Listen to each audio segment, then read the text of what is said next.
Well, is there a question first or not? Oh, I start. Okay. Okay. You got something to begin with. All right. Do I mention my name and stuff or what?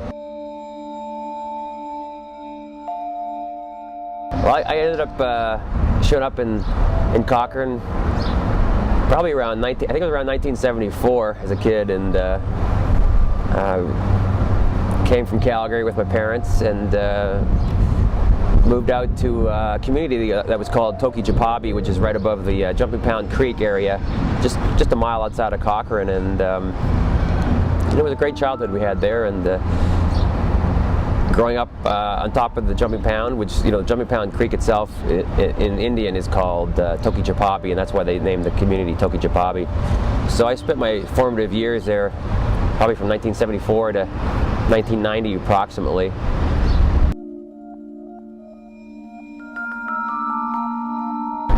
Mad Matt, Mateus, and the Wineskins.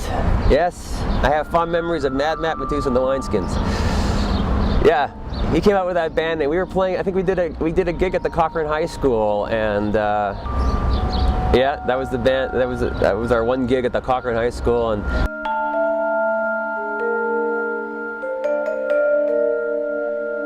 we would play Kick the Can all the time at night in the summers, and stay out and play Kick the Can, and just being kids, run around and do stuff. And I remember one night, you'd always be gazing up in the skies, and you would always see these northern lights.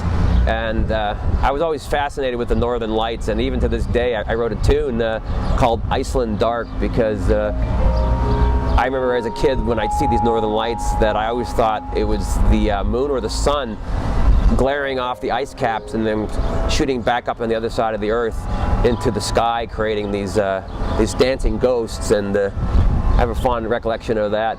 But one of the funniest things was one night when we were playing Kick the Can and looking at these northern lights, somebody saw this light going through the sky, and I don't know if it was like this panic that just kind of came over everybody being kids, and one guy started, and then it just started developing.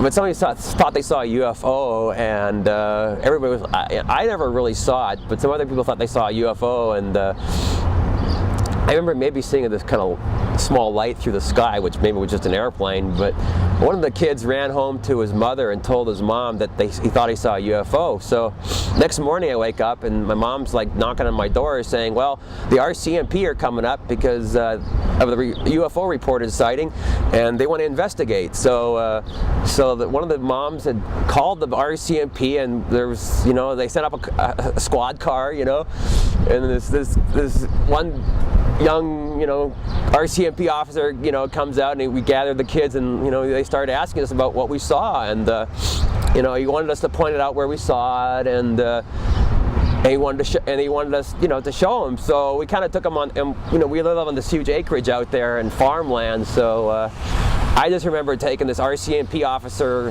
who was all decked out in his RCMP gear and his hat and all his clothes, and we were just like young kids, maybe 10 or 11 years old, and taking this officer on this goose chase through the valleys and the foothills and through the Jumping Pound Creek. And I remember like we had to cross the creek somehow, but there was no bridge, and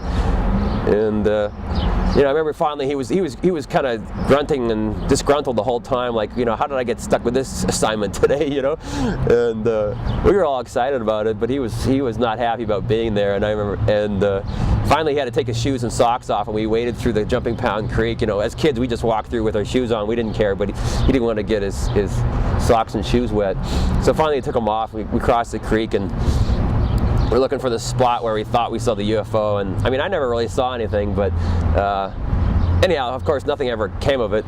But I remember, like, at the very end of the day, after we have found absolutely nothing, and we got into the back of the police officer's car, and he said, "Could you please, all draw a picture of what you saw?"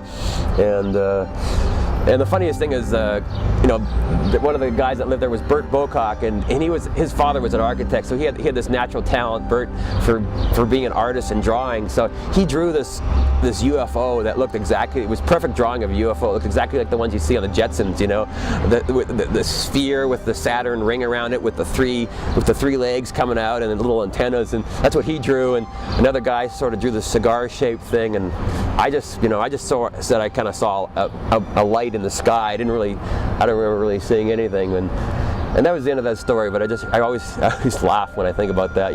This poor RCMP officer on this wild goose chase.